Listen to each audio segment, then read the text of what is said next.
Doctor Shivanand हुलियालकर हमारे साथ जुड़े हैं, प्रवक्ता कांग्रेस पार्टी। आप सभी मेहमानों का बहुत स्वागत है और दर्शकों आपका भी तहे दिल से स्वागत करते हैं आज के इस डिबेट में। मैं सबसे पहला सवाल विनोद अग्निहोत्री जी से लेना चाहूंगा। विनोद अग्निहोत्री जी, जो कुछ हुआ लद्दाख में और उस पर जिस तरह से सियासत हो रही है, आप इसे कैसे देखते हैं? आप इसे कैसे डिकोड करेंगे?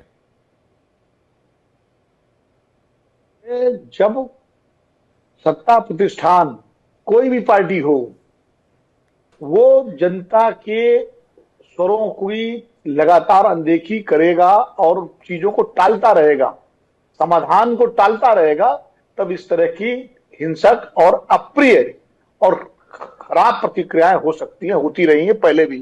तेलंगाना आंदोलन जब हो रहा था तब भी वहां हिंसा हुई थी, बहुत जबरदस्त। हैदराबाद में याद है, उत्तराखंड के आंदोलन में भी बहुत ज्यादा जो है, रामपुर तिराहा कांड हुआ था, गोली चली थी मुजफ्फरनगर में, जाने क्या क्या हुआ था, मसूरी में और इधर आपका कुमाऊं में कई जगह पुलिस से मुठभेड़ें हुई थी।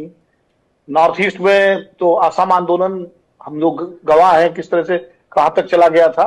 तो ये राज्य, जो राज्य से हमारा मतलब सरकार, जो भारतीय राजतंत्र है, उसकी एक समस्या है कि आप चीजों को टालते रहते हैं। भाई 2019 में 370 धारा हटाई गई, लद्दाख को यूटी का दर्जा दिया गया, लोग बहुत प्रसन्न हुए, खुश हुए, क्योंकि बहुत दिन से उनकी डिमांड थी कि उनको कश्मीर से, जम्मू कश्मीर से अलग किया जाए। उसके बाद उनकी दो प्रमुख डिमांड है, क्योंकि और ये वादा भी किया गया था उनसे कि हम सामान्य हालत होने पर स्टेटहुड देंगे। जब लद्दाख काउंसिल के इलेक्शन हुए तब 6 शेड्यूल देने का वादा किया गया, बीजेपी ने किया, वो जीती भी। उनकी लोकसभा में लगातार जीत के आ रहे हैं, लोग समर्थन कर रहे हैं बीजेपी का वहां पर, ऐसा नहीं है। उनके सांसद बीजेपी से हैं, पिछले सांसद भी बीजेपी से थे। अब 6 शेड्यूल की डिमांड और ये स्टेटहुड की डिमांड, सोनम वांगचुक ये तीसरा चौथा उनका अनशन है। दिल्ली में आकर के भी वो लद्दाख भवन में आकर के अपना धरना दे चुके हैं, उनको वहीं रोक दिया गया था। फिर फरवरी में गृह मंत्री अमित शाह जी से उनकी मुलाकात हुई थी, उसमें कुछ बातचीत उन्होंने रखी थी, उनको आश्वासन दिया गया था। एक हाई पावर कमेटी केंद्र सरकार ने बनाई, नित्यानंद राय जो है, जो गृह राज्य मंत्री वो उसके अध्यक्ष हैं, लेकिन इसके बावजूद उनको एंगेज नहीं किया गया। लोगों को एंगेज करना चाहिए कि भाई बातचीत हो, एंगेजमेंट हो, और अगर आप आपकी 10 मांगे हैं, 10 में से 2 मांगे, 3 मांगे जो विजिबल है, जो मांगी जा रही है, वो मांग उनको पूरा किया जाए, तो एक आश्वासन रहता है, भरोसा रहता है लोगों को कि भाई हम इंगेज हैं और हमारी बातें धीरे मानी जा रही है। और लद्दाख तो बड़ा शांत प्रदेश है। लद्दाख जब कश्मीर वैली नहीं है, जब कश्मीर वैली पूरी तरह से अशांत था, जब आतंकवाद वहां पर चरम पे था, तब भी लोग लद्दाख जाते थे। लद्दाख को पीसफुल बुद्धिस्ट, ज्यादातर संख्या बुद्धिस्टों की है वहां, और वो ट्राइबल्स हैं। तो वहां इस तरह की घटना होना निश्चित रूप से शर्मनाक भी है, दुखद भी है, खतरनाक भी है।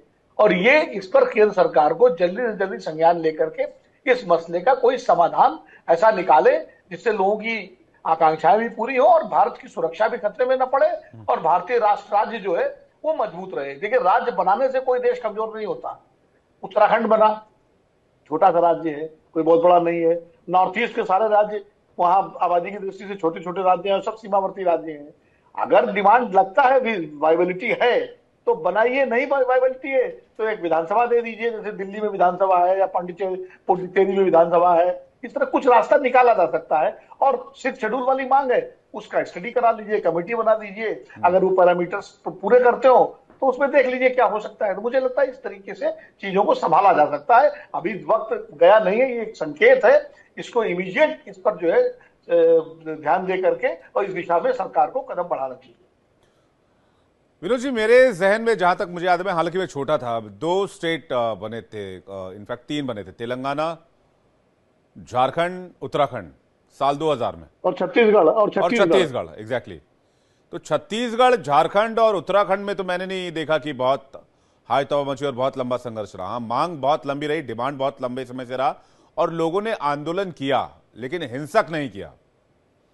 नहीं, और झारखंड छत्तीसगढ़ में हिंसा नहीं हुई। झारखंड छत्तीसगढ़ में हिंसा नहीं हुई क्योंकि उनकी मांग तो थी, लेकिन वो सब जो कैप्टन जयपाल सिंह के जमाने से मांग थी, शिबू सोरेन की। उत्तराखंड में हिंसा हुई, उत्तराखंड में गोलियां भी चली थी, मसूरी में गोली चली थी, कई लोग मारे। आज भी उत्तराखंड के शहीदों को याद किया जाता है। कुमाऊं में भी हिंसा हुई थी। और मुजफ्फरनगर का जो कांड था वो तो बड़ा शर्मनाक कांड था, जिसमें महिलाओं के साथ पुलिस ने क्या नहीं किया। जब वो 2 अक्टूबर को रैली आ रही थी, उसने तो पूरा आंदोलन कवर किया है। उत्तराखंड में वायलेंस हो गया था और लगातार वायलेंस बढ़ता अगर राज्य नहीं बनाया जाता, और उसी दबाव में झारखंड और छत्तीसगढ़ भी बन गए, उत्तराखंड आंदोलन के दबाव में। और अटल जी की सरकार थी, तुरंत एड्रेस किया गया उस समस्या को, और 2001 या 2 की बात है, तीनों राज्य बनाए गए। तेलंगाना तो 2013 में बना है, वो तो बाद में बना है। बाद में बना। लेकिन ये जो है, हाँ, मैं इसलिए मैंने उसको कोट किया कि साल 2000 के बाद ये 4 स्टेट बने। खैर, आपने कहा कि सरकार ने एक लंबे समय तक नजरअंदाज किया है। महेश वर्मा जी, जब क्रोनोलॉजी दिख रही थी या फिर जब हालात समझ में आ रहे थे, सोनम वांगचुक लंबे समय से प्रोटेस्ट कर रहे थे, मांग कर रहे थे, तो क्यों इसको नेग्लेक्ट किया गया? ये मर्ज जो है नासूर बन जाए, इसका इंतजार क्यों किया गया? और नहीं, जैसे अभी विनोद जी ने भी कहा कि भाई गृह मंत्रालय जो है बकायदा इसको लेके बहुत संजीदा तरीके से काम भी कर रहा था। जो एमएस होम है नित्यानंद जी, उनके चेयरमैनशिप में एक कमेटी भी बनी। अभी 6 अक्टूबर को, इसी 6 अक्टूबर को उस कमेटी के ऊपर जो है सारा डिस्कशन जो है दोनों तरफ से तय था, और कोई उसका दुर्गामी या अच्छा परिणाम सामने आता उससे पहले ये दुर्भाग्यपूर्ण स्थिति बना दी गई। अब सवाल है कि इस तरह की हिंसा और इस तरह की आगजनी और इस बना तरह दी की गई से अराजक मतलब क्या है? स्थिति, खुलकर बोलिए। देखिए, बात देखिए, झाँप पोत के नहीं मैं होनी तो- चाहिए, मैटर बहुत सीरियस है। बना दी गई से मतलब क्या है? बना दी गई का मतलब यही है कि कुछ बच्चों को उकसाया गया। बीजेपी कार्यालय फूंक देने से उनकी डिमांड और उनकी मांग पूरी नहीं हो जाएगी ना।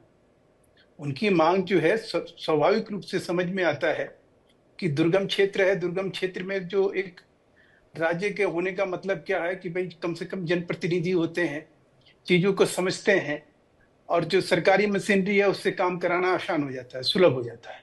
और ये हमने देखा भी, जैसे दार्जिलिंग का है, आप देख लीजिए, एक ऑटोनोमस जो है, एक ऑटोनोमस बॉडी बना के दार्जिलिंग का जो है ये किया गया। इसी तरह से असम में भी एक स्वायत्त ऑटोनोमस बॉडी बना के उसको उसी तरह से दर्जा दिया गया है।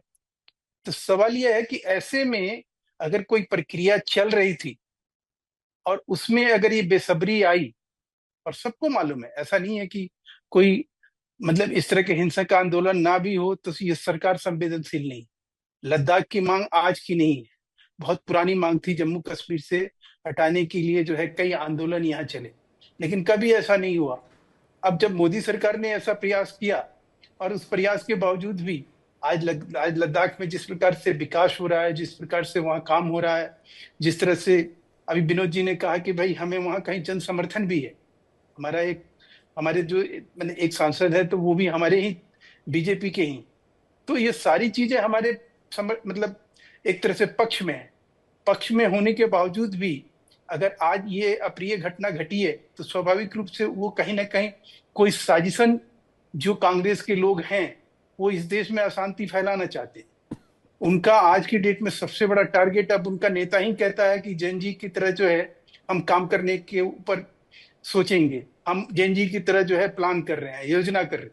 तो देश में अशांति फैलाने की जो कोशिश हो रही है, आपके बोली विचार वाणी में, आपके व्यवहार में, वो सारी चीजें परिलक्षित हो रही है। उधर हिंसा हुई, इधर आपने कांग्रेस पर आरोप लगा दिया। टक्कर पंचे 150 होता है, ऐसा थोड़ी चलेगा। आपने किस बेसिस पे ये अरे भाई, allegation लगाया? उसमें स्पष्ट रूप से आप